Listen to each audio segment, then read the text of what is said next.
Disclaimer: this content is for entertainment and educational purposes only. So, What's up? how you doing, brother? Good, man. Chilling. Just got back to the house from the gym, so Nice, same. there you go. We're finally gonna get this kicked off and rolling. I know, man. You got Angelo on there too, so that'll be fun. Yeah, Hey, what's there he up? is. I was told that Angelo is good character to have on to talk Yeah, man. all sorts of stuff. So He studies a little bit, so we'll be all right. there you go. Yeah, definitely do a little research. Me and David back and forth. There you go. Are you still? Were you personal training, right? Are you still doing that? I do that on the side, just a little, not even on the side, I would say just like a little hobby. Got a couple Okay. clients here and there. There you go. I thought about getting into more. I used to be a personal trainer, like back in the day, but thought about well, I'm trying to get into coaching a little bit. Um, that's difficult, man. That's probably one.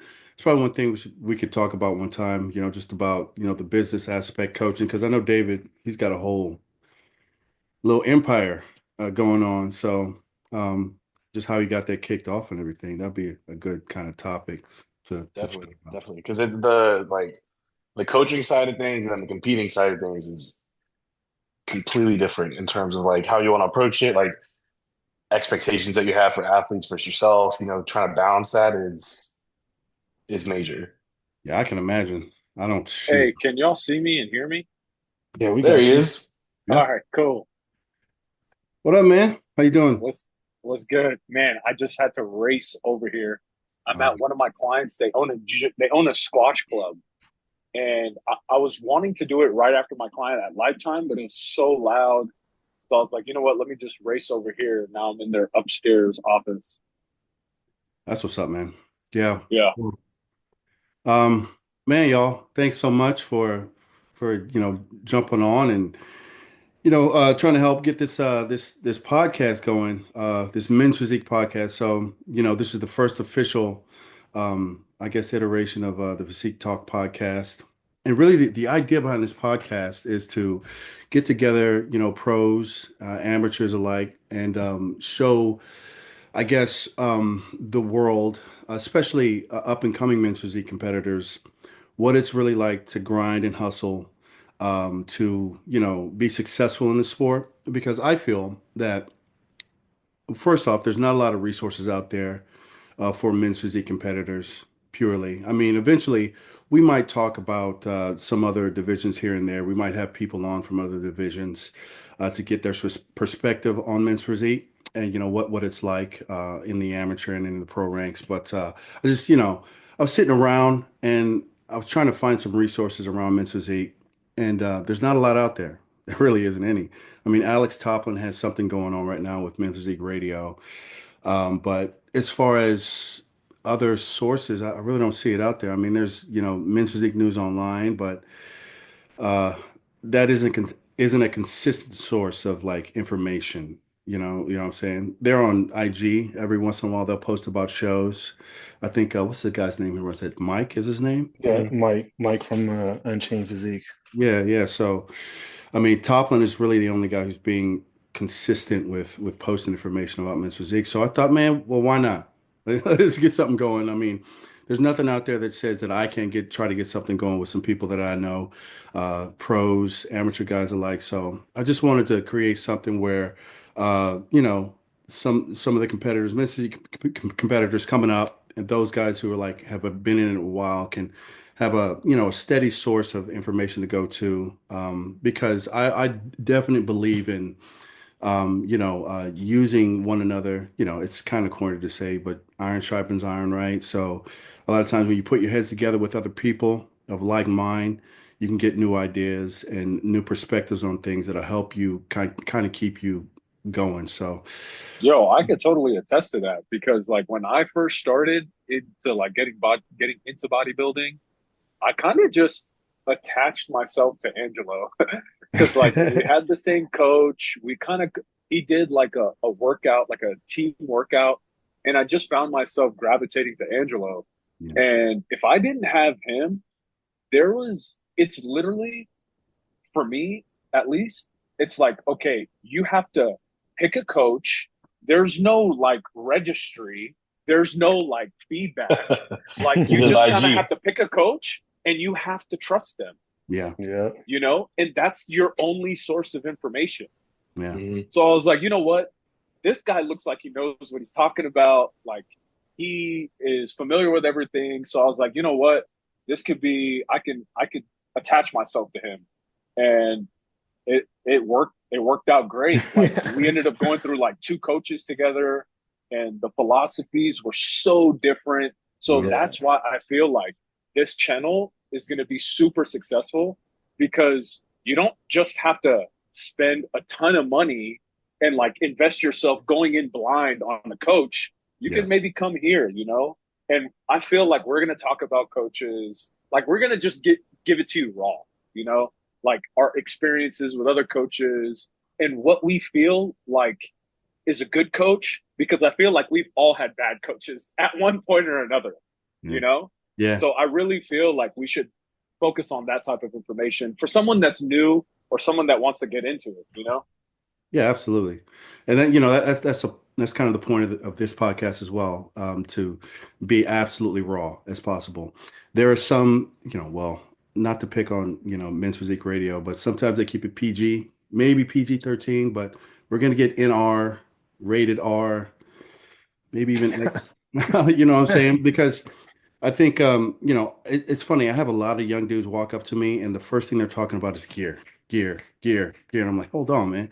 There's a whole lot more to this sport if you want to be successful than other than gear. I mean, you're like, what are you, 19? You got plenty of gear pumping through you naturally. Why don't you run that out for about 5 to 7 years and then see what happens? Because I'm old. I'm old. I started at 33 years old, my first cycle. So I know these kids won't wait that long, but I'm like, give it a few years, 2, 3 maybe. Try to max out your natural potential before we go that route. But those are some of the things that we'll talk about on here. So I just I want to keep it raw like that. So but yeah, I thought like maybe the first one would be to kind of talk about our foray into bodybuilding, our journey, just so people know where we came from. They can hear some of those horror stories, and let them know how we came to where we're at. So I think maybe it would be cool, like if we introduce ourselves, just for the first time, so people know who we are. I'll start it off, and then we can just kind of move. I see David, I see Angelo, then I see Jack. So my name's Nick Thomas. I'm an IFBB pro. I've been competing for, damn man, my first show was in 2015. It was the Adela Garcia here in Austin, Texas. I had a one of those bad coaches who was, getting me ready for that. I started to bodybuild because I came out of a breakup. I got dumped, and man, Who hurt you? it was, yeah, it was real bad, man. I was moping around all over the place, crying, going to my mom and crying and all that good stuff. And I decided, you know what? I had these friends that I was hanging out with, and they I see them at the gym all the time. It's kind of like, Jack, what you did with Angelo. It's like this guy looks like he knows what he's doing, man. He's shredded, he's ripped. And so I was like, you know what? I'm gonna try and get my sexy back and get back out there. So I was like, what are y'all doing? And they introduced me to this guy. And we started competing. Well, we started training and everything. This guy was like, hey, you can join our team and we'll get you out there and you'll hop on stage and we'll show you what's up. I was like, all right, cool. I was kind of held back about it. I was like, I don't know if I want to like get naked and go stand out on the stage, but I was like, whatever. These guys do it. I guess I can do it. So turns out that this coach he was cookie cutting his diets. He was giving everybody the same diet. I'm like 6'2". One of the guys was like 5'3", and we were all eating the same amount of food. It was like an hour of cardio in the morning and at night. And we were just, of course, right? You're gonna lose a lot of weight, a lot of water weight. You're gonna lose a lot of muscle in the process as well. So, but whatever. I did it. I got addicted. I got fifth in my first show at the Adela Garcia, so top five. And I was like, it's the bug. The bug bit me. So I was like, I gotta do better. So I I found out that this guy was, sending us all the same diet plan, and I quickly left him. And I tried to do it by myself a little bit for a couple of years. That wasn't working. Then I got hooked up with a lot of very mainstream physique coaches. So if you think about some physique coaches, I don't want to blast them out, but if you think about a few, I was with them. So that didn't work. It was all like the same thing with those coaches. It was, you didn't place, overall or something, and they just ignore you. So, eventually I left them and I was bouncing around. I was subscribed to Stephen Cow's YouTube channel, and I watched Stephen Cow all the time. And I would watch his videos, and I would like try to copy what he was doing. I would like pause the video and like look at what he was eating and stuff like that, and just try to emulate what he was doing. And then eventually, I saw a video where he actually mentioned his coach by name. I was like, "Who's this Cuts guy, Ariel?" So I hit Ariel up, and I went to his website, hit him up, and we connected in 2019, at the beginning of 2019. And he was like, first off, we're going to need at least a year to try and put some weight on you, try and put some actual muscle on you. And I was like, okay. So we trained for a year. Then, man, at the end of 2019, this thing called COVID kind of came through and slowed us down because we were planning to do a show at the end of the year. And that didn't happen because COVID was running wild. And he was like, okay, well, let's just let's do a little mini cut. And then we're just going to kind of try and maintain and hold out from here. Then things got really bad at the beginning of 2020, and the next thing I knew, I had been like, we were like, okay, let's just go back into the gaining some weight. Let's try and continue to try to fill out. So we filled out, and it turns out that we held out all the way until October. I did the Texas State in 2020 of October. I took overall there, first time taking overall, and then I was like, you know what, man? Let's go to Universe. So we went to Universe, and then I that's where I met David. That's where I met I think Jack You met too. me. You met me there. Yeah, Angelo, yeah, we're that's all right. there. Yeah, You met me so there too. We were in the same class. that's right, that's right. Yeah, Universe 2020, and stepped on stage there and got my pro card. And that was a shock. I was just kind of standing there. I was like, what's going on? I go backstage, and Ariel texts me. He's like, you know what just happened, right? I was like, I don't know. I got first, I guess. He's like, you just got your pro card. I was like, oh shit, really? All right. Well, damn, that was easy. So we giggle about that, and since then I've just been trying to gain weight. That's the story of my life. It's just gaining weight. There's not enough muscle. So um, that's kind of my foray into bodybuilding. That's what I've done so far. So I've done a couple pro shows, a few pro shows actually. They are a whole different beast, whole different ball game from NPC shows. So learning a lot through that, and just trying to get better every day. I tore my triceps tendon like, man, maybe 2 months ago. Then I had surgery 3 weeks ago, and it just healed up. So I'm in the gym already when I'm not supposed to be. I'm not supposed to be lifting with my arms at all. But I'm like, man, I feel great. So, Hey, Jack can tell you all about that. He tore that tricep in 21, no, 22. oh man, 22. Yeah. how long did it take you to get back to? I had to take a year off. I ended up, yeah, Yeah, I took the year off, and then I did some other things. I was like, my hairline always bothered me, so I took a trip to Turkey, got my hairline fixed.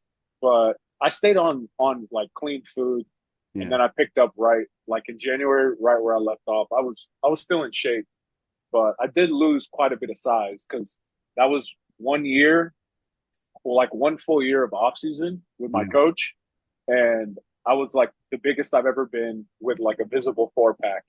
And like the day that we said that we were gonna start show prep, that was literally the day I tore my tricep tendon. That's wild, man. Yeah, fucking sucked. That's a lesson. Like if something is bothering you, like don't try to push through it. I was stupid. I just kept trying to push and push and push, and I wouldn't like chill and rest.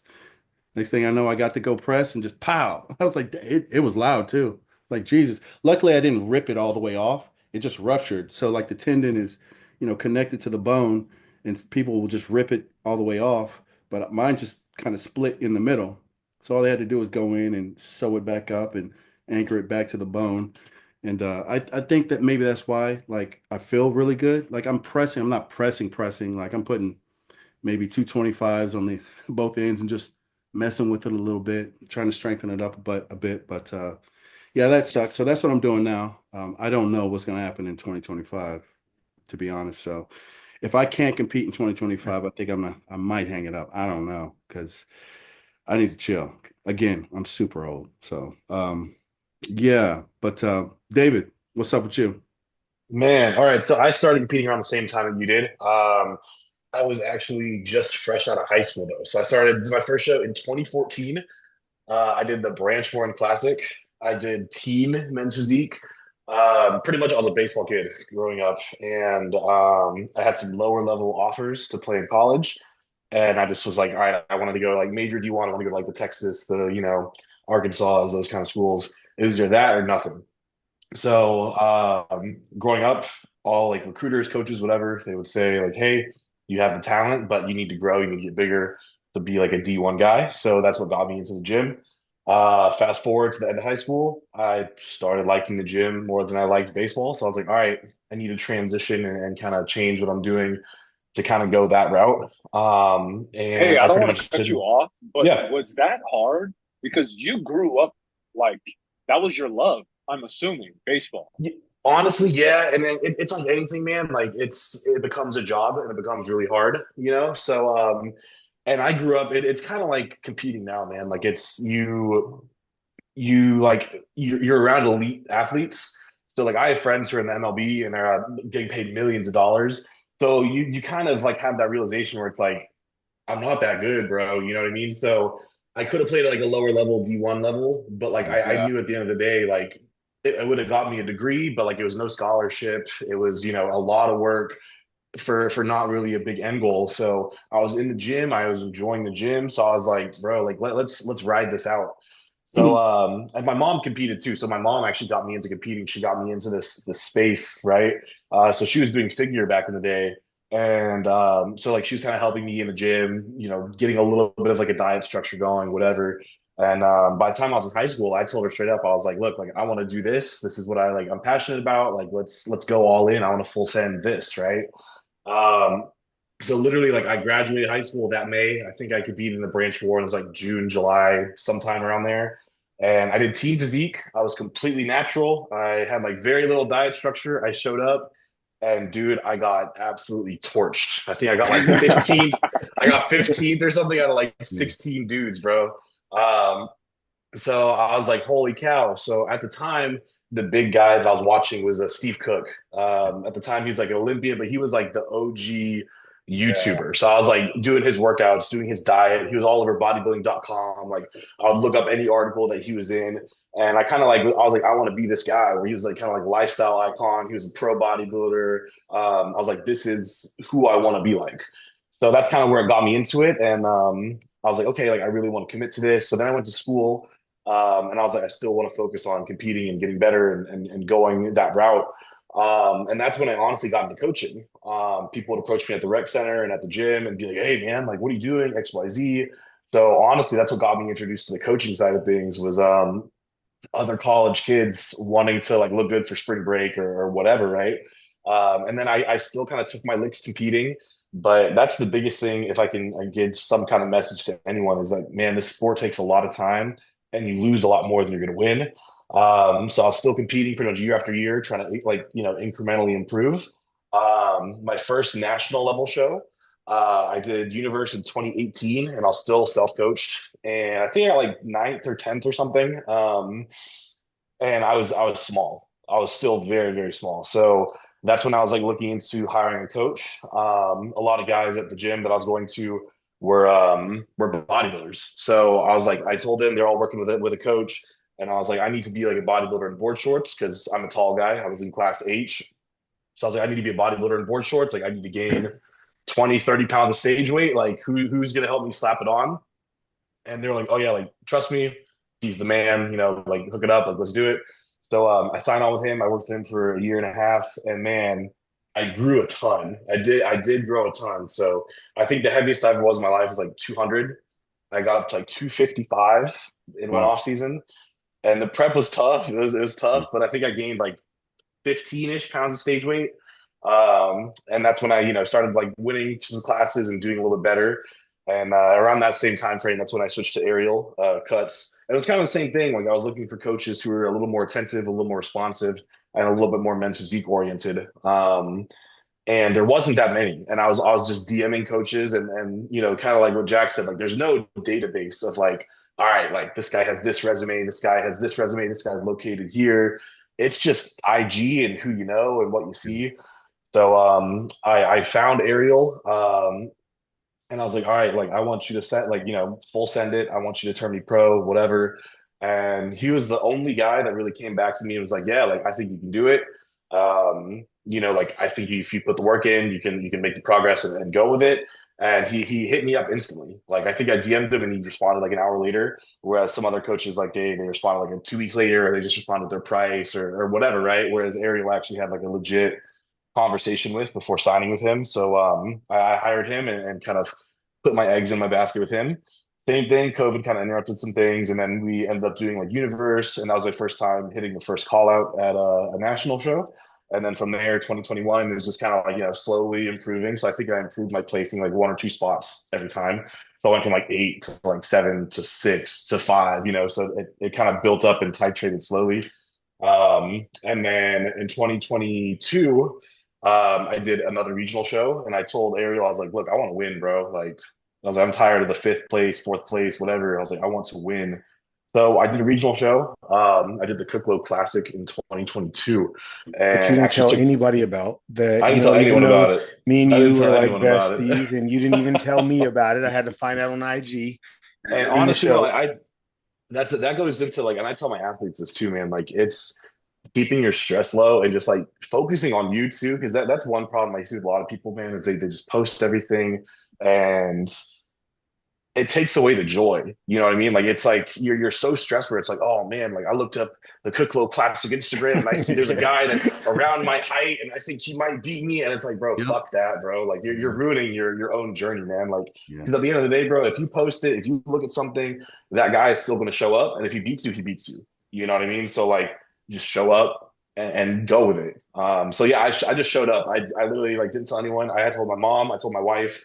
Um, my in-laws actually came because they'd never been to a show before, and that was it. And that was, I showed up, didn't tell anyone about it. It was like I think it was Memorial Day weekend. So I told like my clients, I was like, hey, like don't bug me on this day. Like I'm out of town, whatever.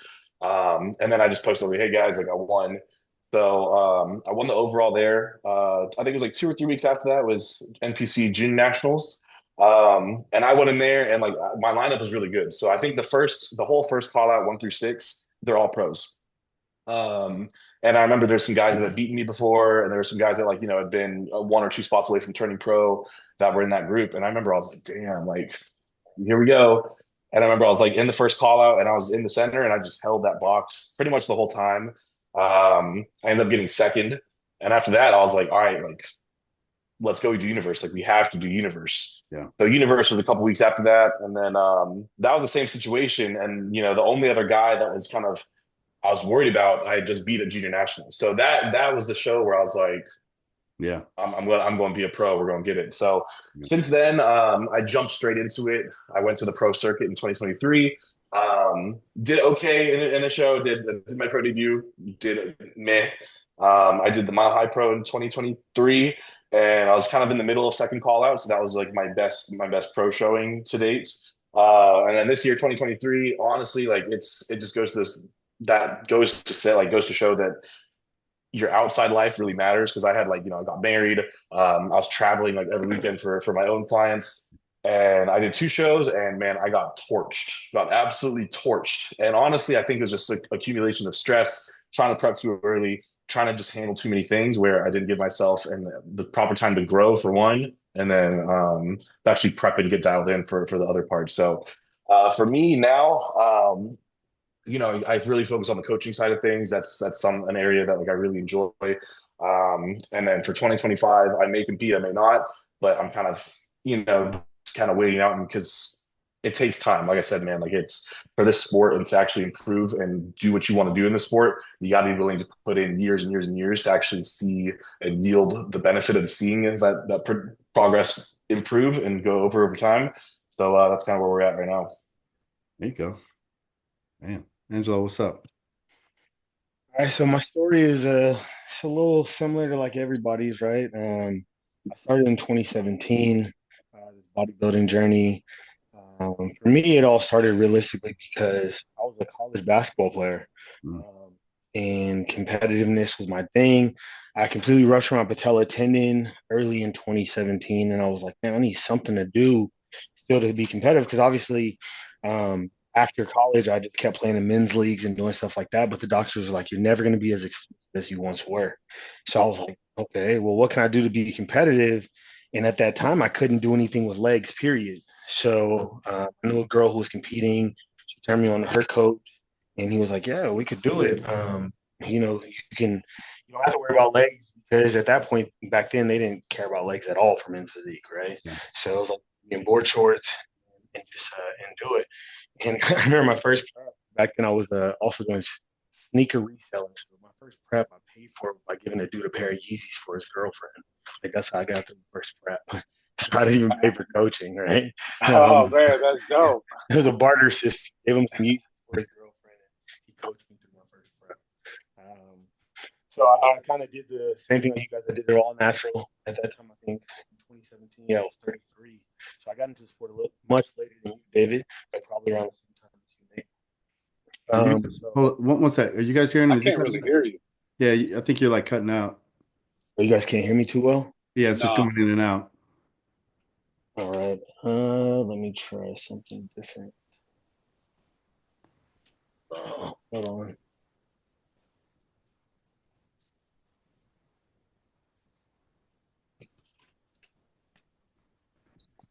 I've never tried the barter system for anything in bodybuilding. I need to do that.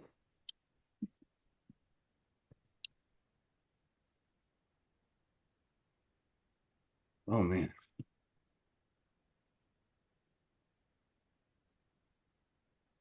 Yeah, that's David, that's I think we saw each other what at the Texas Pro? Yeah, man, that was your last show that you did, right? Yeah. And that's just a lesson. Like don't try to compete or prep for a competition with an injury. That was a lesson for me. Were you Because dealing with the tricep during the prep? yeah, just massive tendonitis. There was I had a olecranon bursitis in this right elbow, and I think it screwed up my entire top chain. Because I Bro, could. at least you have a cool story, Nick. You know how I tore my Hey, can you guys tricep hear me any tendon? better now? Yeah, Yeah, that's better. Yeah. All right. All right. So what did you guys hear last? Uh, the barter system, the Yeezys. Bart, Oh, yeah, okay. All right. Yeezys. Yeah. So traded the Yeezys. But I kind of started in this game a little bit later than most, like much later than David. I was 34. I'm no 33 when I first started. So closer to probably like around the time you did, Nick. Yeah, So I did my first show 100% natural. I wasn't trying to jump into the gear game at that point. I was a little bit overweight, in all honesty. So I was like, let me just try to get in shape and see. Like, I never really had a six pack because lifting wasn't really my thing. It was more just hooping. So I was like, let me see what'll happen with my body if I just go 100% all in. And I did, and I was working offshore at the time, and everybody was like, "Man, you look so great. You lost so much weight. You're gonna win. You win overall." And my first show was Battle of Texas, yeah. and I got sixth place out of eighth. And I was like, man, fuck bodybuilding. I'm never doing this shit again. I was like, man, I sacrificed Thanksgiving, my birthday, all this shit for sixth place. So I was like, nah, I'm done. And then I remember my mom was in the stands and she was like, I came out and I was mad, angry, being a competitor. And she was like, nah, you can't quit. She was like, you gonna quit because you didn't win? She was like, nah, you can't quit till you win. So I was like, all right. So then jumped in prep for my next show. The next year, my mom passed away literally like the first week of prep. So that kind of gave me the why to keep going to like, I can't quit till I win. And I got to now really do it for my mom. So that's where the motivation came to keep going. And I hired another coach at that point, and then I got on my first cycle. And I competed in the Branch Warren 2018, and I got fourth place. So made a big jump, got in that first call out for the first time. And I was like, all right, that's cool. Then did a couple other shows, and I finally got my first win in 2018 at Southeastern in Beaumont. And I got my first win there, and that was dope. So I was like, all right, I'm done now. I accomplished the goal, and then I was like, that's not big enough. So I said, I'm gonna get my pro card. Yeah. So I went to nationals, did North Americans, came in looking like legit that 2019 North Americans, but I spilled over really, really bad um, right before the show. Went really heavy on carbs the night before, went really heavy on carbs the morning of, had a terrible spill, ended up getting 10th place. Yeah. Devastated so at that point, that was the end of my time with that coach. So hired another coach, and I hired another coach really 100% based on he had one athlete who was an Olympian. And thought that was the guy because his one athlete was kind of big time, flashy at the time, so I didn't know a whole lot about the sport. I was still learning a lot. So that's when me and Jack linked up at that point because so then we ended up being on the same team with that coach. I did 3 shows with him, and I did really well. I'll be honest, I can't even knock what I did. I got my first call out of nationals. I got 4th place in North Americans 2020 because it was during that COVID year. Yeah. I got 3rd place at Team Master and Collegiate. So I missed my pro card at that point by 1 spot. So things were going pretty good. But previous to this, I had met Ariel because another friend of ours had joined Ariel's team. So I was talking to Ariel, and I was like, and I liked what he had to offer, and I seen some of the athletes he had, and I was thinking about actually going to Ariel before I went to that last coach. But Ariel told me something I didn't want to hear. He told me, he said, I'm not going to let you go to nationals till you win an overall. I was like, I already been to nationals, bro. Like, why do I need to win an overall? Like, I already went. And he was like, that's just what I'm telling you. Like, I don't think you're big enough. Blah, blah, blah. Gives you the whole spiel, the Ariel talk as we all. Kept it real. So kept it real. He did. And I was like, nah, bro, I'm not joining a team with that. You don't even believe in me. So I didn't join him. And I joined another coach. And then 11 days before Universe, me and the other coach had a little bit of a confrontation. And I left, and I said, I've done enough shows. I coached myself for 11 days through peak week, and I hit up Ariel and let him know what happened. And he was like, no, you're not going to coach yourself. I'm going to coach you for these 11 days. And he didn't even charge me for the 11 days. So that right there was like, this is my guy. This is my guy for life. Yeah. Right. So I joined Ariel's team at that point. We got 3rd place once again at that nationals, and we went into an off season. And I'll tell you, Ariel has been the hardest coach I ever had in probably most sports I've ever played because he's such a stickler about things. But, it's for the best, right? I mean, he's produced Mr. Olympia. So then went into 2021 as my redemption year, and we came out the gate and we did Universe, and I got 5th place at that Universe. So in that 2020 Universe, prior to that one, when I first joined Ariel, that was the one that you got your pro card at, Nick. Yeah. Because you got your pro card in 40 at that show. Yeah. Right. Yeah. Because I got 3rd in 35s, and then me, you, and David all shared the same stage at in the Open class. In the Open, yeah. Yep. So that was cool. Then 21, I got 5th at Universe. I got 3rd at I got 3rd at Team Master and Collegiate. And then getting ready to do North Americas. I've been in prep for a long time. I was ready to do North Americas. Was my best look that I had. It was super tight, super in shape. And I fucking tore my rotator cuff 10 days out, breaking up a dog fight in my front yard. Because I breed dogs. So we went ahead and we did the show, and I got 8th place. It was the worst place that I'd gotten in 2 years at nationals, but I couldn't open up my back at all. I couldn't pose. Ariel wanted me to pull out of the show before, and I couldn't because I was already committed. I already paid all this money for all this stuff. So I was like, screw it, I might as well just go through with it. And then, so at that point, I was like, all right, I'm going to compete with the torn rotator cuff. I kept pushing, And I was like, I'll get surgery after I turn pro in the summer of 22. And we get to November of 22, and Ariel says, "You're shrinking instead of growing right now." And I was like, "Yeah, it's because I'm not on gear, bro." And he's like, "No, you shouldn't be shrinking this much in your health phase." So he said, "All right, I'll give you 1 month on cycle, and if things don't change, you got to pull the plug." And that's what we did. We did another month on cycle, and I didn't grow because I couldn't give the intensity that I needed in the gym because I couldn't push. So we shut it down. I had surgery January of 22. And my thought process was by September of 22, I would do North Americas. Wasn't really realistic. I got back in the gym in March. I couldn't really lift any weight until later at that point. So Yeah. pushed that off. Did 23. We did our first show. I won my class at I don't even remember. Austin, right? Huh? It was in It was Austin. What show? Republic, right? Yeah, Republic of Yeah, Austin. Yeah, Republic. yeah. Republic of Texas. So we did that show, and then we took the rest of that year off, and I went back last year, and did nationals. Did Universe, got absolutely waxed in 40 because there's like 20 some odd guys, so I got waxed in that. And can you guys still hear me? Or Yeah, I can hear you. Okay, Yeah, okay. we So can hear. just want to make sure because the camera was stuck on David, so I didn't know if it was if it was working. But no, so I got completely waxed in that 40 class to like 30 guys in the class, and I was ready to hang it up. I said I'm retired from bodybuilding after this show. Like I don't got it anymore. Uh, honestly, Jack, I talked to Jack, I talked to David, and I talked to my girlfriend, and they all pushed me to do team master and collegiate.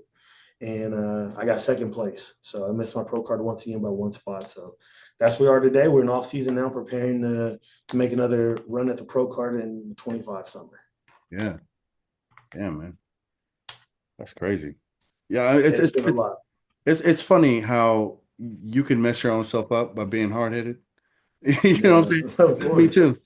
Like if I just chill out and, do what my wife was telling me to do and, what Ariel was telling me to do, you're injured, man. Why don't you just chill out for, 3 to 4 weeks, let it heal up. Nah, man, I'll be all right. Yeah.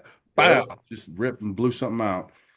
And now I'm in this predicament. So right now I'm struggling with, do I continue to try to push and, hope my elbow, my tricep heals up, or do I just chill for the year? Give it the time it needs to heal and then go back at it. So I'm gonna give you my advice just because I came off a major injury and I didn't do that. I literally pushed months with the torn rotator cuff and then got back in the gym early. I had surgery in January. I was back in the gym in March.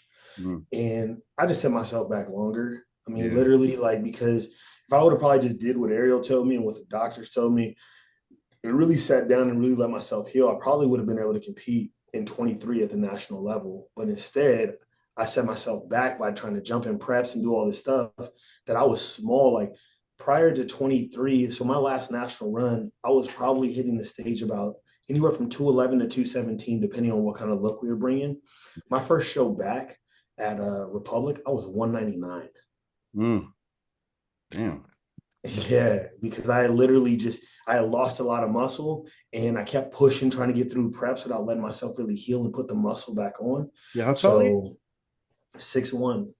Yeah, yeah. Like so my last show that I just did, I did it at 205. So back up to where we need to be competitive and finish in second place. So definitely hopefully pushing for this off season to come back on stage in the 210 range.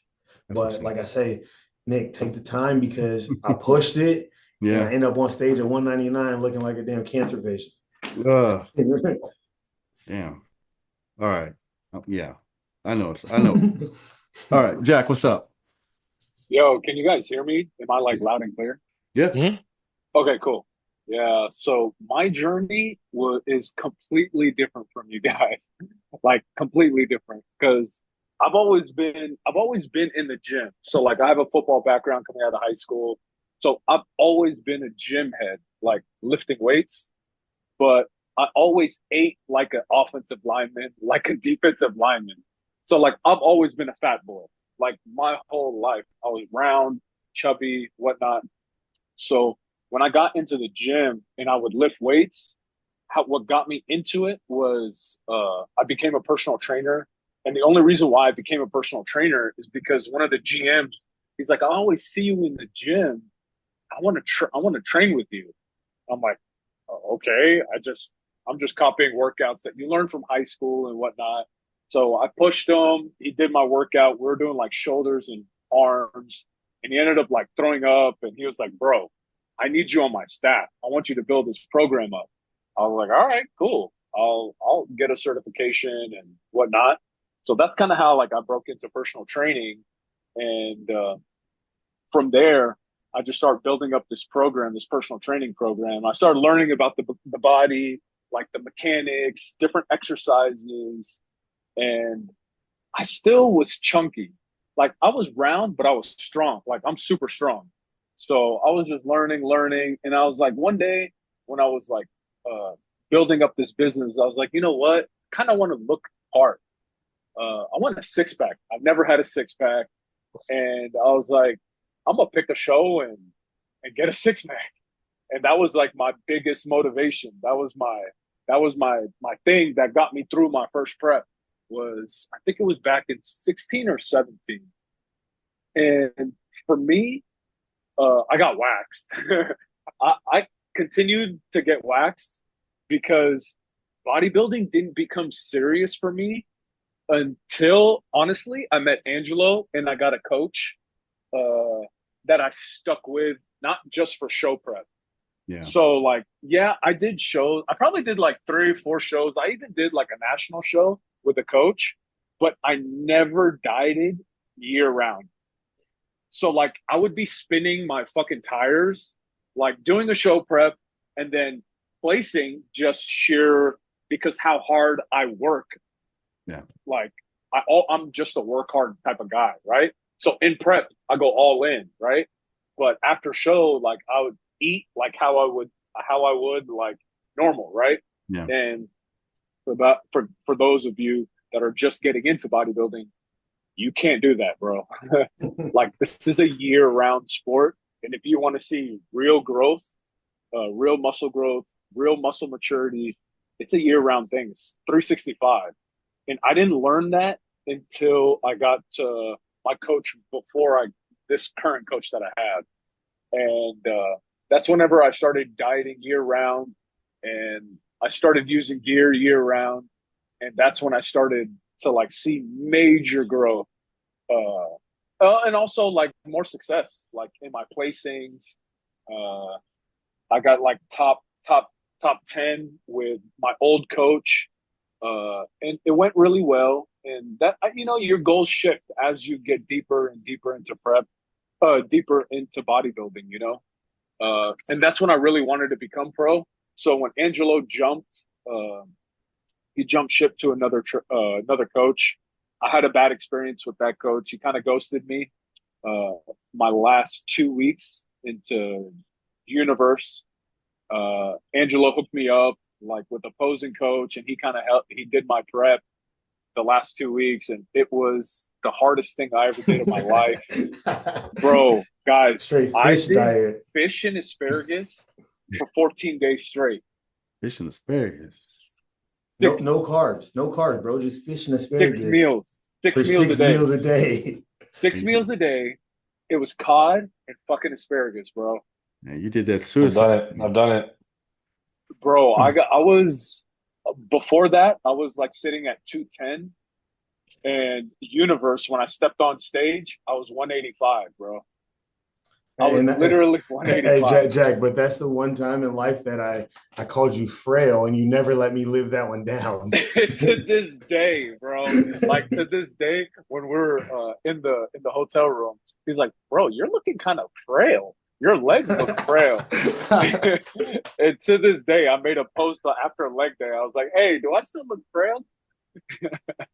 Wow. But yeah, after that whole experience, look, like we've all said, like it's kind of like a crapshoot. And honestly, we all hit the fucking lottery when it comes to coaching.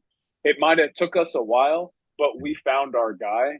And once you find an amazing coach, you can't let him go. And uh, really, you just have to trust the process.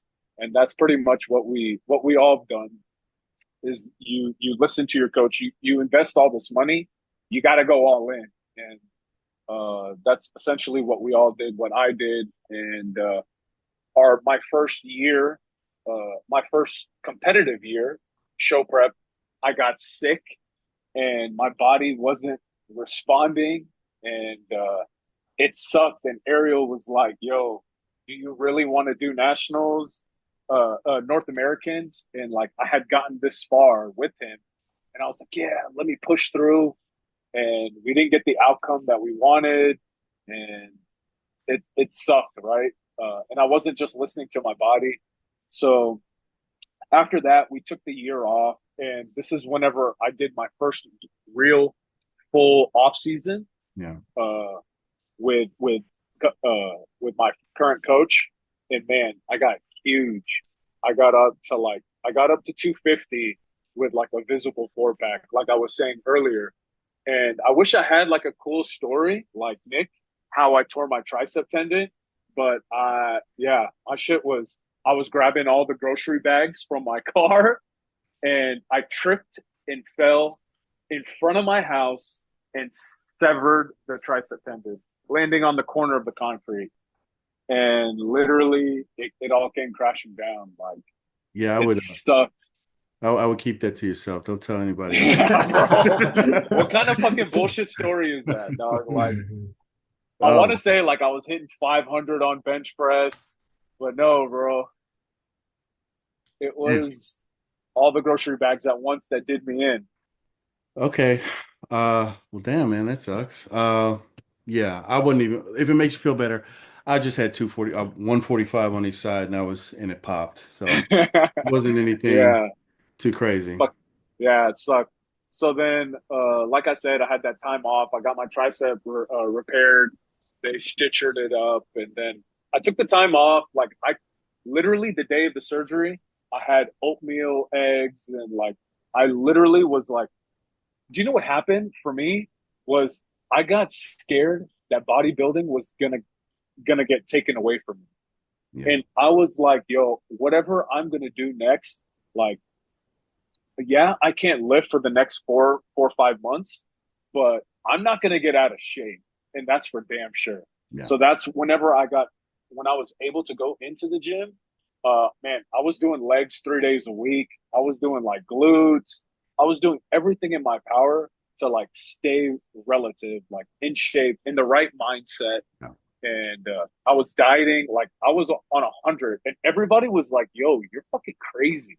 Like, Yeah. why are you doing Yeah. like you can let off?" But thankfully, like the fact that I didn't and I kept like abs while I was in this recovery process, like I went to Turkey, did my hairline stuff, and then that January, it was January of 23 is when I got back on, and that's when I won a national regional show.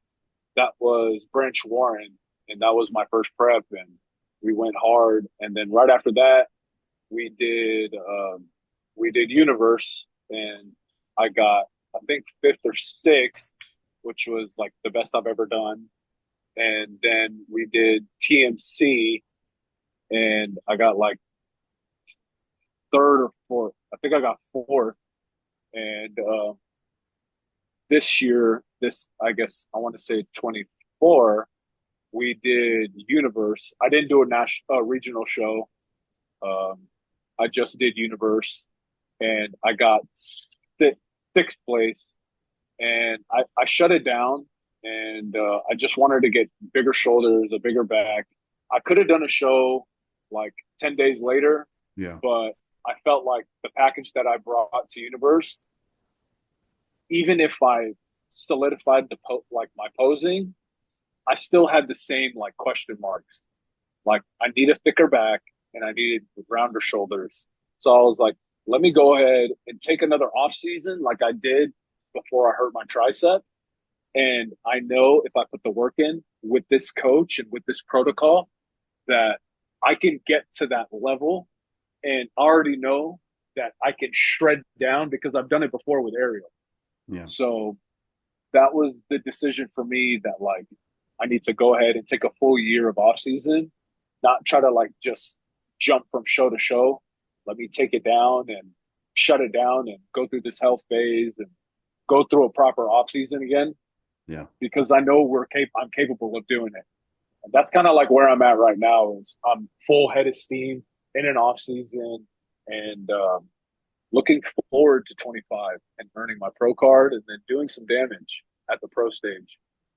Yeah, man. That's good stuff. I mean, it's gonna happen. It'll definitely happen for you because I sit like I'll be at the gym sometimes or I'll be just chilling at home and I'll be flipping through IG and like I'll roll over Angelo's or your IG and I'll be like, these motherfuckers got titties. How are they how is their chest so damn big, man? I sometimes I'm like, man, I gotta hit these fools up and ask them how they do that, but I never got the courage to do it. So I say that I say that to say, I mean, both of you guys are very, very, very genetically gifted. I think I've seen both of you. I think you both got what it takes to, actually reach that point, that goal of gaining your card. So I know it's gonna happen. It's right around the corner for Angelo and definitely around the corner for you, Jack. So keep plugging, keep plugging. Unlike old ass dudes like me. Well, I'm saying that. Angelo, how old are you? I'm right there. I'm 41. I'll be 41 in 10 days. Oh, well, happy early birthday. I'm a bit older than that, so yeah. Uh just I trying think to the puppy is David. He's the youngest one here. yeah, he said Yeah. I'm high school. 39. I just turned 39. He said high school when we were talking about the universe and everything. He just got out of high school, right? David Yep. hasn't Yep. even turned 30 yet. Yeah, I'm 28. Oh wow. Mm. Young buck, bro. The prodigy. Hey, one day.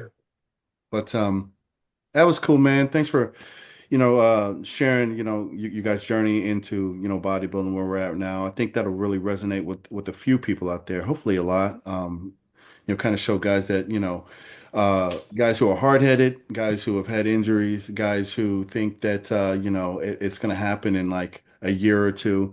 It doesn't happen like that. It takes time, this sport, a lot of time, a lot of consistency, and a lot of solid, smart thinking. So appreciate that. But And there's no blueprint. Like there isn't. there's no blueprint and No, there's no, no no. information out there. It's really like a guessing game. It's a fucking lottery. Like I was saying, Yeah. we all hit like when it comes to coaching, we all found the right coach, you know? Yeah, I mean, because So I went through like, I'm not going to say names, but I went through some very popular coaches. so did It, I. So did Angela. it was the same thing. They just ghost. And, 2 or 3 weeks before I was supposed to step on stage, or like there was one coach who he had me having two cheat meals a week, whole pizzas. And I'm Whoa. 3 weeks out from the show. And I'm like, Fuck. I'm hitting them up. I'm like, I don't think I'm supposed to be still eating like this. What are we doing? Or is there going to be like a peak week? I was talking about peak weeks and stuff like that. And he finally hits me up like a Crazy. week later and he's like, oh, yeah, I don't really do peak weeks. And I was like, so are you mean to tell me I was going to be eating these pizzas all the way up until the day of the show and you're going to have me walk out on stage like that? I could hardly see my abs. I was like, Crazy. bruh. I was like, well, I'm not doing this. I'm not going to walk out on stage and embarrass myself like that. And I left him. I think that was the last coach before I hooked up with Ariel. I was like, this is ridiculous. I'm just gonna hit Ariel up, and I hit him up, and boom! It was night and day difference. The amount of care that I heard in his voice when I talked to him on the phone, just the questions he was asking, he really sounded like he gave a shit. I was like, this is crazy. Bro, I have nightmares right now. I'm like, yo, is the lighting right? Like, I gotta take like, you know how Ariel's with his lighting and his Yeah, pictures. I'm like, yo, this podcast, like, I gotta change the angle. Like, yeah. I know all of y'all know what the fuck I'm talking about when it comes to Ariel. Yeah, but I've learned a lot from him. If I do continue to compete, which I am, talking like an idiot, but I mean, I'm not going anywhere. He's going to be my coach until I die. So, uh, but yeah, appreciate the stroll down memory lane, letting everybody know where we all came from. I think kind of the next thing to kind of talk about is, just men's physique in general and what the standard is, what we all believe the standard is. We've seen it, David and I, we've seen it on the pro stage. We've tried to compete under that standard.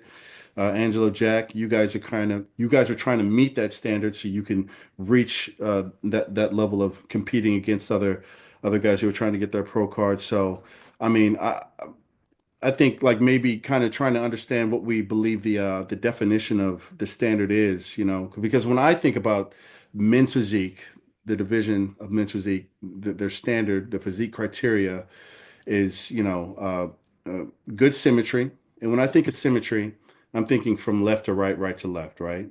Cut a line down the guy right down the middle. Do they match up, right? Do you have one big ass arm and then you have one little arm because you kept training because you ruptured your tricep and you didn't do what you were told?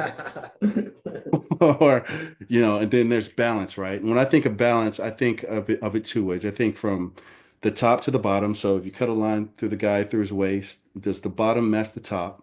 And then I think from the back to the front, does the front match the back, right? Do you have a guy with huge chest, huge everything? It's all cut and defined. You can see everything. It's dry and lovely, but then he turns around and his back disappears. It's a balance from front to back. And then I think the next thing would be conditioning. How is he looking, as far as body fat, the water, is he holding water? Is he dry? Is that kind of thing? So what do you guys think? So from a coaching aspect too, because like I think the most important thing is you have to know what your strength is, right? And going on top of that, I think balance and symmetry aren't really as applicable as people think. I think for me, it's flow and general aesthetic, right? Who does your eye go to? Look at the Olympia. Let's look at like some top guys. The most balanced guy is Ryan Terry, from top to bottom, left to right. He's the most balanced from delts matching arms, midsection of conditioning, everything being in balance and how it should be. But there's a lot of guys in that top call out that are not balanced. But they flow. Emmanuel Hunter is not balanced. He has the widest back. He's super dense, super thick, but he catches your eye. And whenever I look at him, like you can see there, like even in this group, my eye goes to Emmanuel Hunter because he has that flow, he has that aesthetic. The next guy would be Corey Morris, and he's in the top 6 here too. He is not balanced. His chest is huge, his delts and arms are massive, his back does not have that same width and density as his front. But at the end of the day, man, Corey's got flow. And when he's on stage, like you're looking at Corey. You're looking at Corey. I think all of these parts are part of the criteria, but sometimes it's at the end of the day, man, like you're there to be entertained and you're there to look at like your favorite physique. Sometimes it doesn't make sense. It's kind of like watching that sports team that like you just watch them even though you're not a fan. Like you want like, I'll watch the Buffalo Bills. I don't give a shit about the Buffalo Bills, but they're fun to watch. And that's kind of how some of these physiques are, where it's like, all right, like, like this isn't really fitting the criteria, but like, damn, he's impressive. Yeah. So Like I a think freak of that's nature. Like, exactly, damn. exactly. Yeah. And it's, like The the outlier. criteria, if you look at the criteria, it's Ryan and Ollie. That's it. If you really, really dig deep in the criteria of balance, conditioning, flow, like, but then there's some guys where it's they have that wow factor and they have that your eye gets that visual factor that goes a long way. Yeah. I think I agree with you hitting on most of those, David. The one thing that the criteria states is not having too much muscle, right? Like Mhm. being too muscular. But I think like at the same time, like that's almost a false statement in today's men's physique. Like they need to update the criteria from that. Yeah, every single guy at a pro level has too much muscle. Exactly, because at the end of the day, like every year, what is Tyler saying? This guy needs a bigger chest, wider back, thicker back. That's getting bigger, right? That's adding muscle. So it's adding muscularity to a division that is not supposed to be based off of the extreme muscularity, right? A lot of these guys, if you were to put on sweatpants on them and get a classic guy, put sweatpants on him that are super baggy, you wouldn't be able to tell who's classic and who's men's physique. Yeah. Brian Terry could 100% do classic. Yes, I mean, so I think that is part of it. But I will say that David makes this very strong case in the aesthetic piece of where does your eye go, right? But part of it has changed to a degree because it used to be the freak factor, right? Like Corey Morris used to get like he used to get Like they would credit him for having that freak factor because he was the Delt King and things didn't flow very well. But now it's actually not a positive for him. Like they've made him streamline his physique some because of that. But your eyes automatically go to a guy like Corey because he looks like a freaking cartoon character. Like it doesn't look realistic. But if I look at that top six, my eyes go right now to who I believe should have been Mr. Olympia and Ali Bilal. Right. I mean, that's just my opinion on it because at the end of the day, you look at that picture of that top six, and right away your eye goes Ali because everything, the way that it flows, it's insane. Like look at his midsection flow from his chest, from his shoulders, everything flows. I think it flows better than Ryan Terry's does in that front picture. But I mean, that's like, you know, I mean, you can't go wrong with either of those two, right? So I mean, that's what I think is a lot about the men's physique division right now. Honestly, I think, when we talk about like the difference between Ryan and Ali, you know, I have to go back to balance because I've heard a lot of pundits talking about, why do we think Ryan took first over Ali? I think it's because of the balance from the top to the bottom. Because you notice Ryan fills out his board shorts just a bit more than Ali does. So he looked a bit more balanced from top to bottom, bottom to top. Um, so I think that's the only thing that got him the nod for the first because I mean Ali is just he's lights out here. I mean, just I love Ali's shape. Yeah, his But that's one of conditioning the too. things. Yeah, his conditioning on point, Jack. But one of the things that like Tyler Manning said in his recap that I thought was a big cap, in all honesty, is that he said that Ali would have been in contention to win over the second place if Ali would have posed better in prejudging. Uh, Like, I think at the end of the day, like if he posed it well in finals, I mean, don't they rejudge at finals anyways? You got two scores, so not really understanding why Tyler was using that so heavily, but that's what he went heavily on was Ali's posing and prejudging knocked him out. hmm. What do y'all think about that? I agree because he looked better at finals. I don't think the legs matter because like if they did, like Corey and Emmanuel would not be the top six. 100%. Um, yeah, like honestly, and I have no legs, so I'm not trying to discredit them either. But like they said they're gonna judge these legs, like they're not. I haven't seen anyone get doxxed for having small legs still. Could it be the reason they're not? That's why they're not in the top three. Sure. But realistically, at the end of the day, like it does help with that kind of flow if they have legs filling out the board shorts. But at the end of the day, I wouldn't say it was Ryan's legs. I'd say it's his back that Yeah, kind of solidified Ooh, the win Ryan's there. back. I Yeah, agree. His 100%. back. Yeah, his shape was Ali Bilal's shape is great. It's just that whenever you compare his Ryan's back to Ali's back, it's everyone. I mean, there's a reason why he won Mr. Olympia. His back looked wild to me But I because mean, both their fronts are very similar, and I actually like Ali Bilal's front better, but when it comes to the back, like that freak factor for Ryan, for me at least, his lats just massive, bro.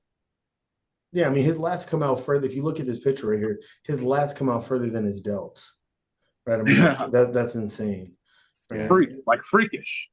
Yeah, I mean, his lats are further out than his delts. So I say that he won because of the back as well. Tyler said the same thing as well. But I don't think that there's no cap and no slacks on Ali. His back is majorly improved. Um, so I think that, Ali is going to push to win Mr. Olympia next year. Yeah, definitely. And I think that's another thing with just like the criteria, what they're looking for. I think a lot of the judges need to learn to be consistent, just like we Mm. are consistent. Because if you look at some of the earlier information videos that Tyler put out, he talks about the balance from top to bottom, bottom to top. They're not judging legs, but do the legs at least kind of match the top a little bit? And now it's just like, okay, well, we're not judging legs. It's okay. So guys, what you got us running in circles here. What are we doing? Do we copy the guy who, won last year? Do we try and make ourselves look like him? Or do we listen to what you're saying? It's a bit hard to I follow. think one of the Look, biggest problems right now too is the guy who sets the criteria is not the guy who judges the Olympia. Yeah.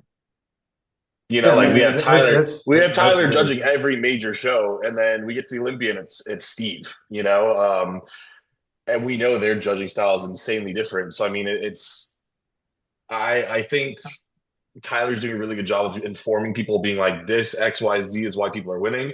This is XYZ what I'm looking for. But the trickle down effect of judging at other shows is Yeah. not being reciprocated. And then, like I said, like if you make it to the Olympia, like let's say, like look at Jeremiah Maxey. He won the Texas Pro. Tyler loves his physique. Every year he gets to the Olympia, he gets third or fourth call out. Yeah. Uh, yeah. Ooh, Jeremy. like I want to throw this out there. It might be like a conspiracy theory thing, but I think this whole leg thing is just another way to make money. Like you had to get new shorts. These companies that make shorts, they're shorter now. Like none of your old shorts work. Like, to I be mean, honest, I want to say it's like a money making type of scheme, bro. I mean, Like honest, it could be because like we said, everybody's hands in it. I think I they just honestly just did it just because they implemented the weight cap. and they And didn't a want lot of those guys. guys to make the weight cap, like if some of these guys that they help on a stairmaster, their legs are going to shrink, and that's the easiest way to get the weight cap and still be super full up top. And that would just push even more extremes of like super heavy up top guys and Yeah. smaller legs if they're trying to make weight. So I think that was kind of why they did that. But I mean, I didn't see legs being judged at any show for the most part. No, I mean, you did hear Tyler did give in recaps talk about legs. Even in the Olympia recap, he talked about Corey needed his legs to get bigger. And, but he did say that they did improve from earlier in the year and blah, blah, blah, blah. But I think, David, you hit the nail right on the head. At the end of the day, why didn't Steve give the recap of Olympia? Like, I would understand, Steve, what did you see and why you picked who you picked? Because at the end of the day, you're the one who judged it. Tyler was on the judging panel, but he didn't make the final decisions on the Olympia winners.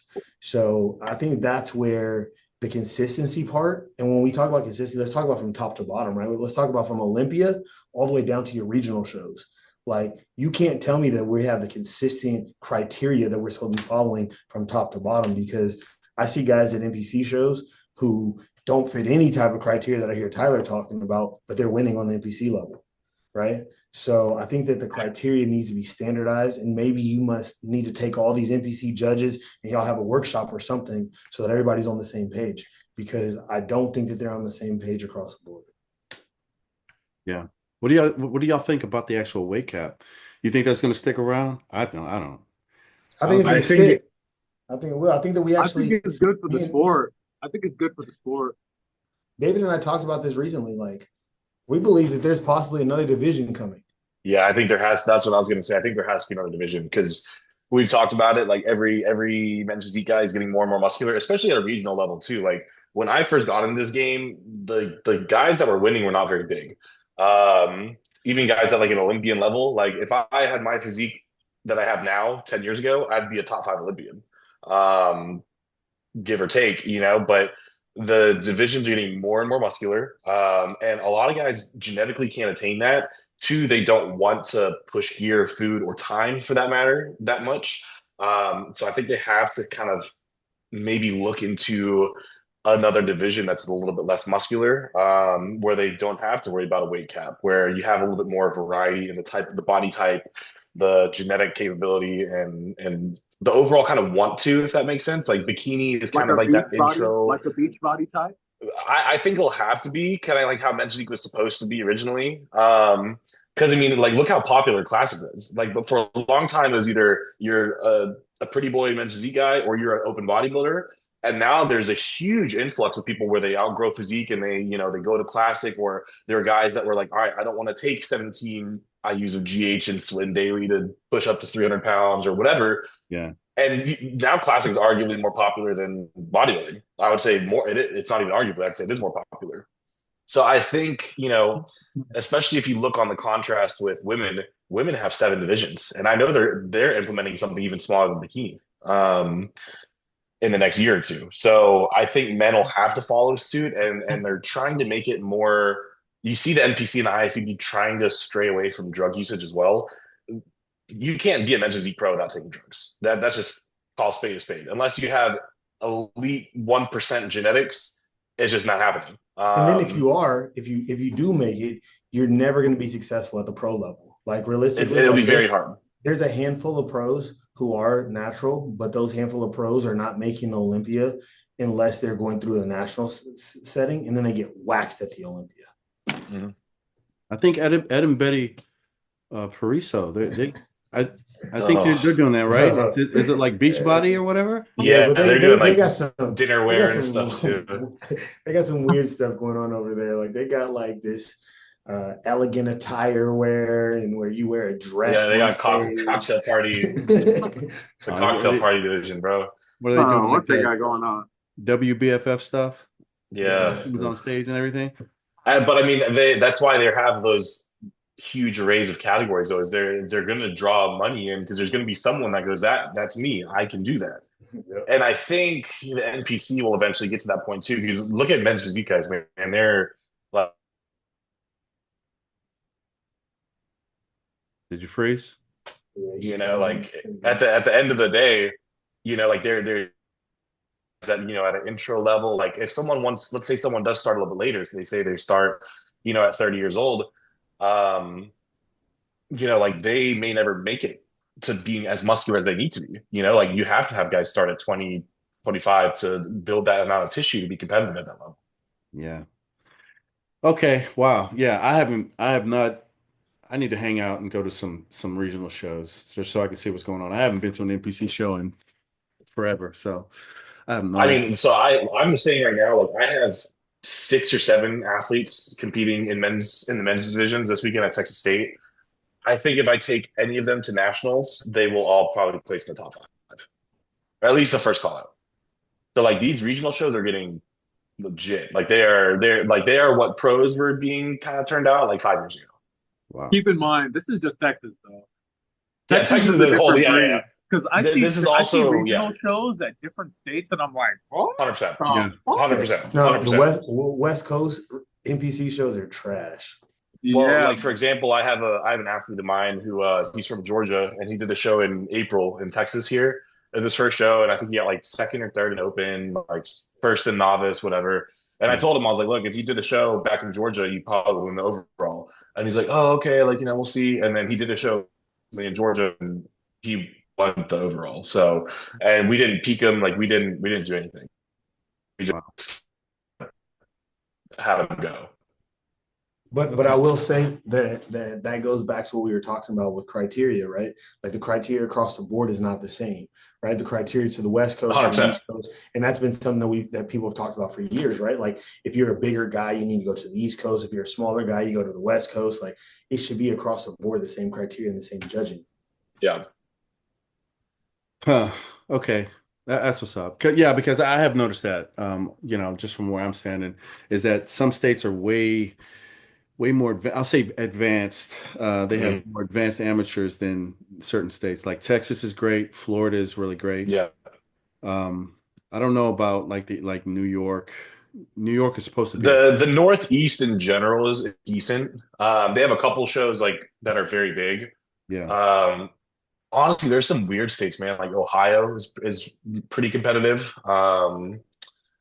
Pennsylvania is pretty competitive. But other than that, it's like high school sports, like the ones that are competitive there are kind of competitive across the board.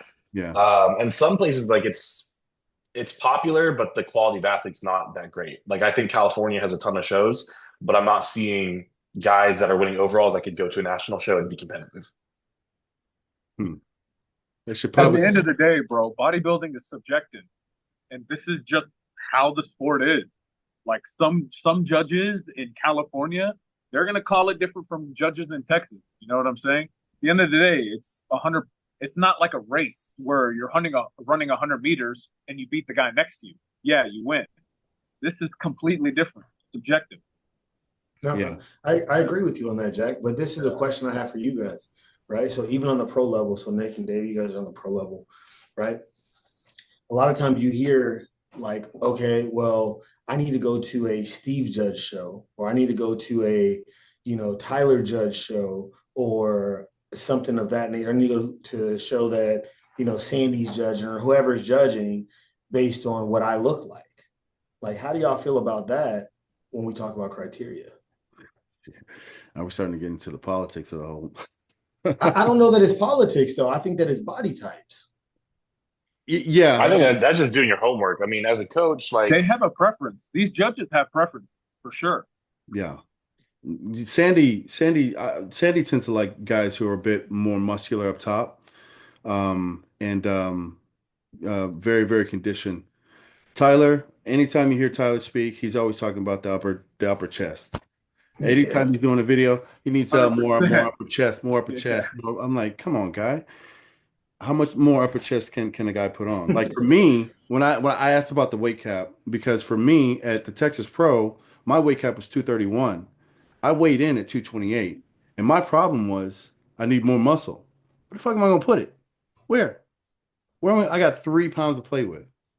What am I gonna do? So I'm like, You gotta take away from somewhere and put it up there. so do I stop training legs? Do I try and shrink my ass? What do I do? Yeah, So bro. that just leaves me with, well, now I got to go to classic so I can have an Mm, extra 10 pounds. yeah. I'm like, Yeah. nah, man, I'm too damn old to be trying to build some big old legs, and that means way more gear, way more food. I'm not trying to do that. I'm damn near at the point to where I have sleep apnea right now. So I'm like, nah. So that for people like me, that's causing me to drop out. Oh, I'm done. You well, and you know? saw like that big. There's a lot of guys that had to move up to classic for that reason, and I think that was intentional for a lot of them.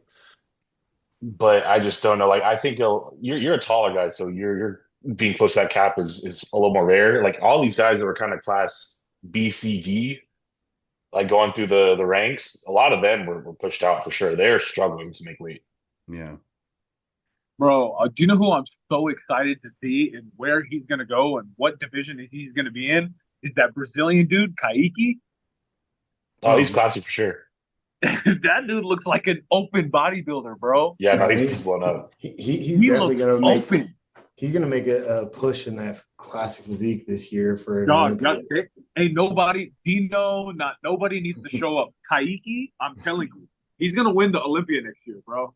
He definitely I has don't the know about potential. that. He needs the Hey, back. Dude, He only showed his front and his side chest. His problem is always the thickness and the depth of the back. So if he brings that up, then yeah, he could be competitive. But I think he'll definitely have like a Matt Grego like oh my initiation. God. Holy shit. Dude, this guy was a men's physique guy? Look at that hanging Look at hamstring. those ham hocks. yeah, but I mean, you make a very good point. I hadn't thought That's about only that. that and the side chest. That's the only thing he shows. Every So he'll do a Shit. rear double right here, but he never I does. think he's still too narrow to be competitive with those big guys. Yeah. Bro, who's bigger than this dude right here? Who's bigger? Is it the camera? Guys, tell me. No, No, but Is he's this just the dense as camera, the hell. No, video? he's definitely he's improved a lot. He's probably like 240 to like and like a pretty lean 240. yeah, no, I mean, I think he's going to compete soon. He looks like he's in prep already. Yeah, like his skin's thin. Like I wouldn't be surprised if he does something, especially in Brazil. Like Brazil has shows all the way through December. They have shows all the time. Yeah, all those Brazilian guys, they all look like this, bro. I want to get on the gear and the GH that they get, bro. I need that official pharmaceutical type because this Hit up guy, Brazil. I've only seen this guy grow like at 25 pounds. Every like 4 or 5 weeks, this guy's gaining like 20 pounds of muscle. Well, Yeah. also he's been off. Like he hasn't competed in a year. Yeah. He took You one know, full like year you're off. like, oh, he's gaining weight so fast. He's been in the shadows for like a year plus. No, it's been exactly a year. He competed right after Olympia last year and Yeah, lost because he to qualified for MJ. physique. Yeah, Yeah, he so he won, and qualified then events physique this year. he won a show right after Olympia. Then he went in January and lost to MJ Pro Mm-hmm. in the second show of the year. So I mean, he took a solid 11 months off. Jesus. I could never. I'm sorry. I mean, you got me. But I mean, if you look at Matt Grego, he's the same way. He did the same He exact was thing. No. 1 year he was in the mix first call outs, and then year two, like he won York Pro, Pittsburgh Pro. Hey, I don't but know if also, he won York. I think he won Pittsburgh Pro. I can't remember, but he won a big pro show to qualify for the Olympia. hey, same thing with Eric Wahlberger. Yeah, I mean, Yeah, he was a men's physique pro. Literally in the same like 12 months, he all of a sudden was qualified for Mr. Olympia. I mean, and he's Wow. huge as well. That's just I mean, crazy. look at Nick Toe too. Like I mean, I know he's only done one show, but I mean that guy's massive right now. Bro, the amount If of you're looking at an drugs, aerial guy too, the amount of drugs you have to take as a classic guy, I can't cross that bridge. it just depends, honestly. It depends on the genetic makeup of the Yeah, person. like for someone like Grego, like, and that's what I'm saying with the weight cap. Like some of these guys are genetically growers, right? Like Grego, I bet you is not pushing much more than he was before. I bet you was just more food, and maybe even gear quality or gear type. Because he was working. I don't know who he worked with before with Physique, but then he works with Chris Aceto now. So I mean, that could be more knowledge. It could be a variety of factors that go into that look, but and that just goes to the pro level too, though. Like a lot of these guys aren't pushing that much. It's just they just have that genetic elite factor to them. Wow. Yeah, I mean, he went pro at the Universe 2020. I was Mhm. backstage with him, and he was ridiculous then. And he I was was, about to say, even if you look at him in the board shorts, like you could tell he was suffering to kind of get that men's physique look. And now, like, if he just let his body grow, and it's been growing, right? And I think that's the same thing that would Oh, happen there's with a Kaiki. board short And picture that's up. Hey, pull that picture up. He has a board short up. Scroll up. Oh, let's see that one. that's his first that's show. his very first show. That's his Yeah. very first show. But you can even tell Yeah. his structure there. Like he has a ton of muscle, even though he's like probably 20. Yeah. Yeah. He's You know what I genetically. mean? Like he doesn't look that good because he's a baby, but at the same time, like he has cat delts and he has like serratus is insanely peeled. Like you can see the foundations there. Got Yeah. Yeah, no, but I mean the abs. thing is that a lot of people don't understand too, though, is like you said, some of these guys suffer to be in men's physique, right? Like Eric, he was suffering to stay in men's physique. Like he was doing like ungodly amounts of cardio to keep his look for a men's physique look. And I mean, just like Bumstead said for himself, that's why he was retiring. One of the reasons was retiring, but then all of a sudden you see him coming out in open because Bumstead was suffering to meet the weight cap. So even in this picture though with Grego, just from a coach's eye, in this picture he's insanely flat on the left, Yeah. and his core isn't as sharp because his GI is fucked. So like you can tell he's like low food, like super low food, trying to get this look right. Versus on the right, he's fresh, midsection looks sharper, he looks way fuller, he looks almost leaner, just because he's well fed. So I mean that goes to that point too. Like a lot of these guys suffering to make the cap, it actually hurts their look. Wow. Yeah. I mean, that was one of the critiques from that I got from Ariel is, one, I lift weight. I'm way too high volume when I lift. So I need to like cut my workout in half and I need to eat more food. And he said that's going to improve my look by miles. So um, I believe that because I put food inside my mouth and it disappears. So it's very hard to keep me fed or to fill me out for a show. So it's nuts. My first show with Ariel, he had me go, well, what was it? It was for the Texas State where I took overall. He had me the night before go get two double doubles, two fries, and then I woke up the next day and he was like, go, what do you say, Waffle House or something like that? Go get three waffles, plain full of eggs and some bacon, and then right before I stepped on, an hour before I stepped on stage, I had two double doubles again with two sets of fries just to try That's and fill me out wild, bro. because That's crazy. I wasn't filling out. It was just going, it was in, and it would just like evaporate. It was crazy, man. Hey, Angelo, you used a word that maybe no one doesn't know. Like if they're new competitors, you used a word called spilled over. What is that? Being spilled over, like a show? I think you had to dip out for a second. But like honestly, so being spilled is just like so sometimes people get like confused too with the look, right? Sometimes people just really flat and they come out and they're like, oh man, like he's spilled, da da da da. But being spilled by definition is honestly just like whenever in theory, whenever you have too much glycogen and you just start getting softer. It's basically just excess glycogen. It turns into water retention and you start spilling. So that could be you just look softer in your arms, your midsection. Usually it's the midsection, but That's it can that's really what be happened to anywhere. me. I believe I spilled over at Universe when I did my And it can happen, show. especially so a show like Universe too. Like you don't go on stage till like what 3 4 p.m. Yeah, bro. So it happens Three all the o'clock. time for those later shows. Especially like there's some shows where it's like Friday night at like 9 p.m. is like the prejudging. It happens a lot. And on the coaching side of things, like for bikini, like they don't go on stage regularly until 2 3 4 p.m. Like a lot of times they'll eat one meal a day and they're just sitting there like starving just because they don't want to spill. Yeah. Because 2 hours before, I'm gonna be honest, like 2 hours before, like when I sent my check-ins, my last check, like the last check-ins in the room, he was like, "Bro, this is the best check-ins I've gotten." And Yeah. when you deal with prominent coaches, they have like 10 guys at these national shows. So for him to say that, like I looked crispy, I looked on. It's just like that last meal that I had before stage. I think it spilled me over. Like I was supposed to eat something dirty, something oily, but the reason why we were like, maybe we should keep it clean because my body was responding to clean food this whole time. So that's why we decided to keep it clean. And I think eventually it just caught up and I spilled over. I just had too much rice. Yeah. And honestly, so sometimes, yeah, some of the clean foods can cause some distension. Yeah. Yeah, definitely if you eat way too much of that. Hmm. But yeah, man. So criteria. So balance, symmetry, flow.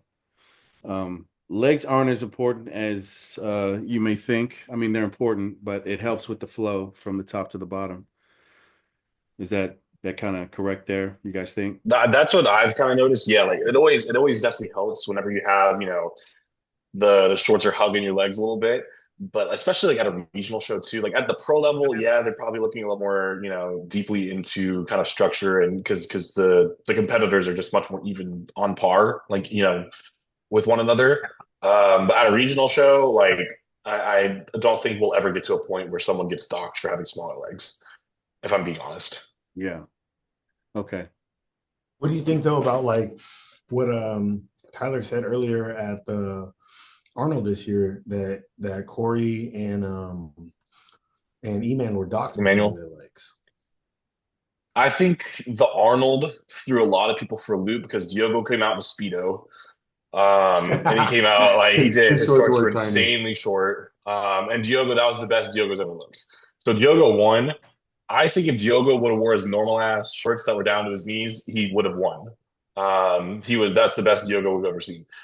So I think it was just a kind of like a just a accumulation of all those factors going in.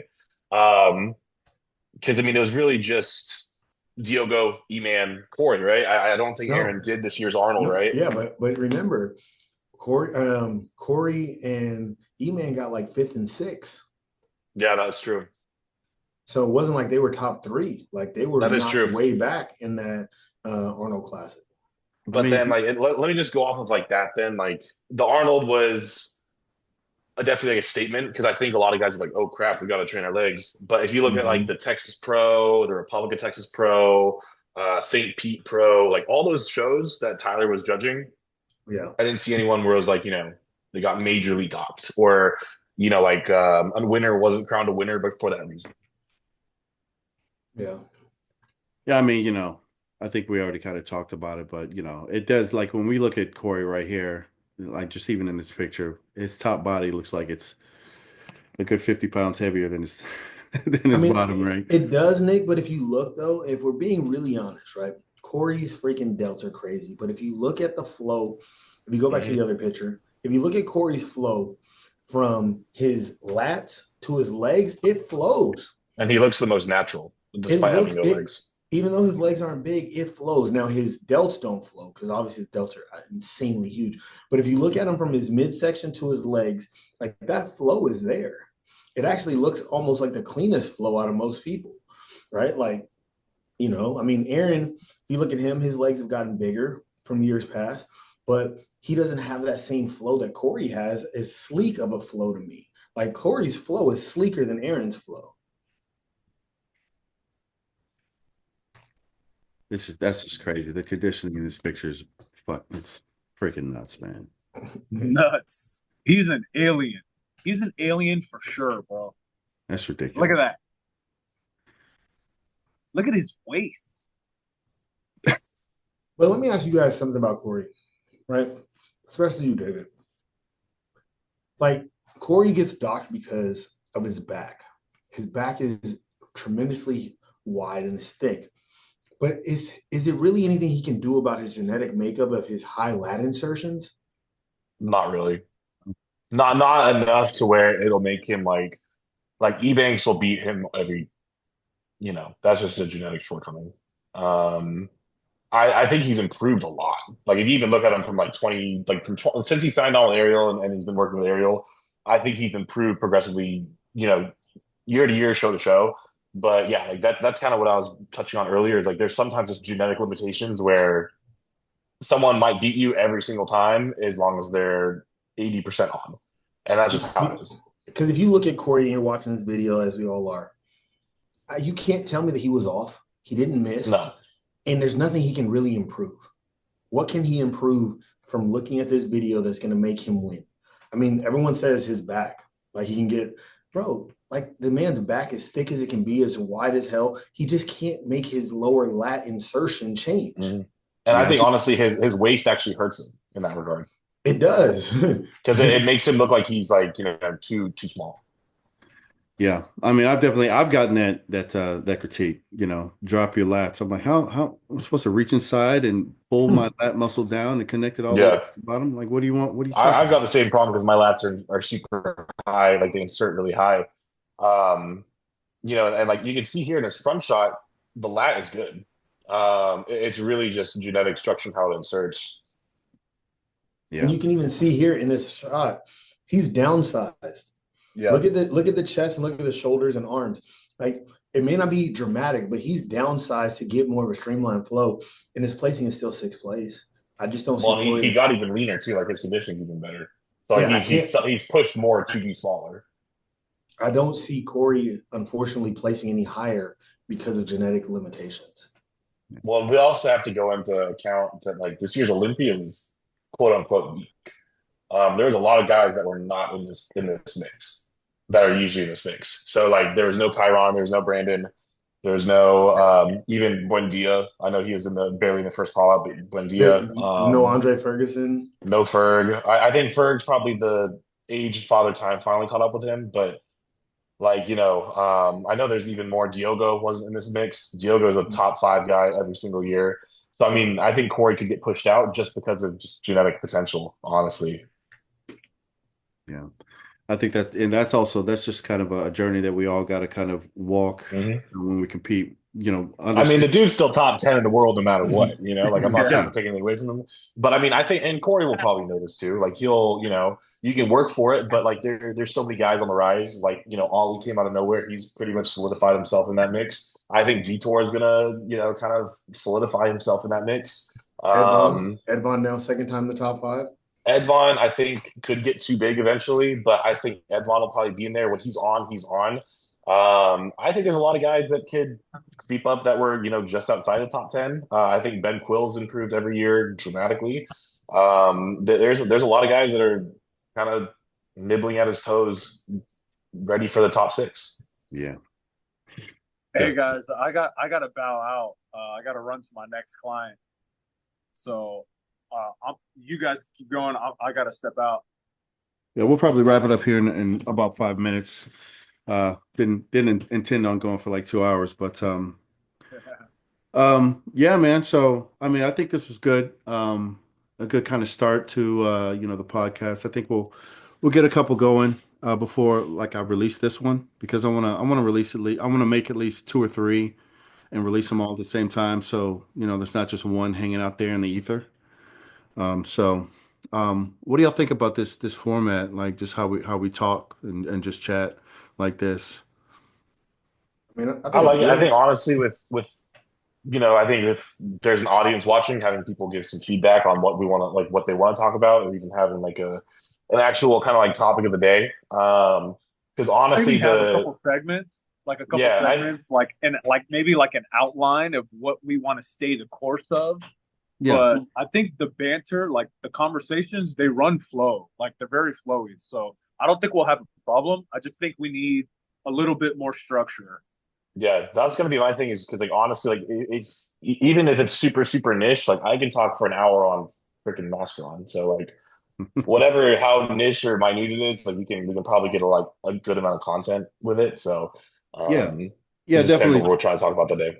I think like this first one was just kind of filling it out, trying to get a feel for what it would be like. I mean, just off of the conversation we had today, there were so many topics that we could have kind of bunny trailed and rabbited down and talked for hours about. But yeah, I mean, putting up a schedule, like a little bit of an outline of what we'll talk about. So I'll give that to you guys before, the next one. We'll figure out the date for that. But, there's going to be all sorts of topics we'll talk about, like, health management, off season, strategies, on season strategies, prep strategies, like our worst cycle stories, our best cycle stories, the PEDs we like, because again, we're going to talk about that kind of stuff. Posing, the politics around, the IFBB and NPC, men's physique. And we'll also, when we get into show season, we'll talk about shows. We'll pick our, I've seen a lot of people do like the top five who we think, and then talk about that and scream and argue at each other why we think each other's dumb for having our top five that we pick. So, I mean, a lot of this is going to be real natural for the group, especially me and David do this every single week anyways. We send each other top fives every week. And then I tell Jack how he doesn't know anything about men's physique anyways. So He tells me like I don't know anything about anything. NFL, NBA, nigga tells me everything all the time. Dog, you don't know anything. Stick to personal training. yeah. All right, Jack, I know you got to run, man, but All right, fellas. I hit you guys This was up. awesome. I really enjoyed it. I'm ready for the next. Yeah, All right, definitely. fellas. I hit you guys up for the next one on the group chat. all right, man. You guys Have That a want good sounds good, day. man. Y'all be good. to. All righty, All peace. right.